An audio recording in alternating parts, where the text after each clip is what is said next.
প্রাচীন মিশরীয় সম্রাটদের বলা হতো ফেরাউন বা ফারাও। ফেরাউন কারোর নাম নয়, বরং এটি একটি উপাধি। ধারণা করা হয় আজ থেকে প্রায় ৩৩০০ বছর আগে প্রাচীন মিশরে এক ফেরাউনের রাজত্ব ছিল, যার নাম ছিল দ্বিতীয় রামাসিস।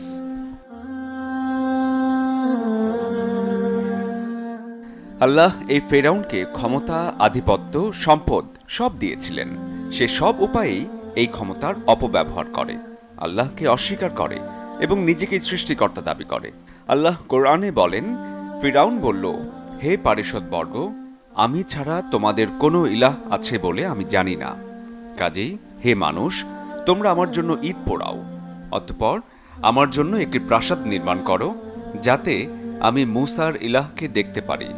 আমার নিশ্চিত ধারণা যে সে একজন মিথ্যেবাদী।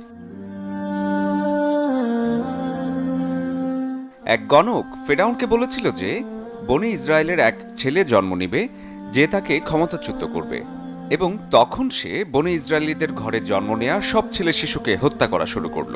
তবে আল্লাহর হুকুমে মুসা আলাইহিসসালামকে সে হত্যা করতে পারল না।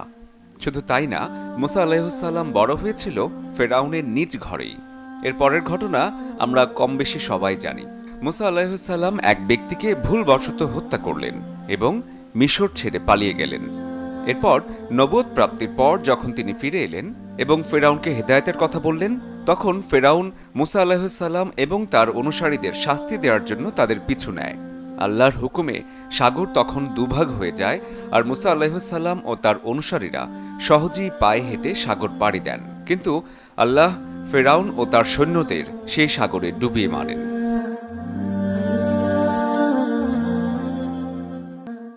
(1881 সালে খুঁজে পাওয়া যায় ফেরাউনের লাশ, এবং তখন দেখা যায় তা একদমই পচেনি।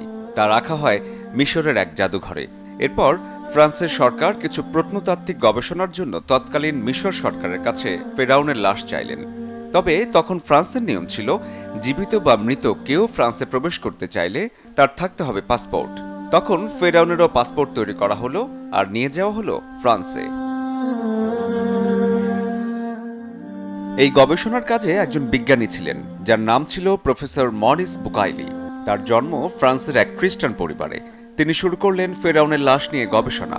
ফেরাউনের লাশ না পচার কারণ হিসেবে তিনি দেখতে পান লাশের গায়ে ছিল অনেক লবণ, আর সাগরে ডুবে মরা ছাড়া এত লবণ আসা অসম্ভব। তিনি লাশের হাড়ে চোটের চিহ্ন দেখতে পান, যা সাধারণত সাগরের বড় ঢেউয়ের আঘাতে হয়ে থাকে। তখন তাকে একজন জানালেন যে মুসলিমদের কোরআনে এমন এক ফেরাউনের কথা বলা আছে যে সাগরে ডুবে মারা যায়। তিনি প্রচণ্ড অবাক হলেন, কারণ মমি পাওয়া গেছে 1881 সালে, আর কোরআন নাজিল হয় 1000 বছর পূর্বে। এরপর তিনি শুরু করলেন গবেষণা। প্রথমে বাইবেল ও পরে তাওরাত পড়লেন তিনি।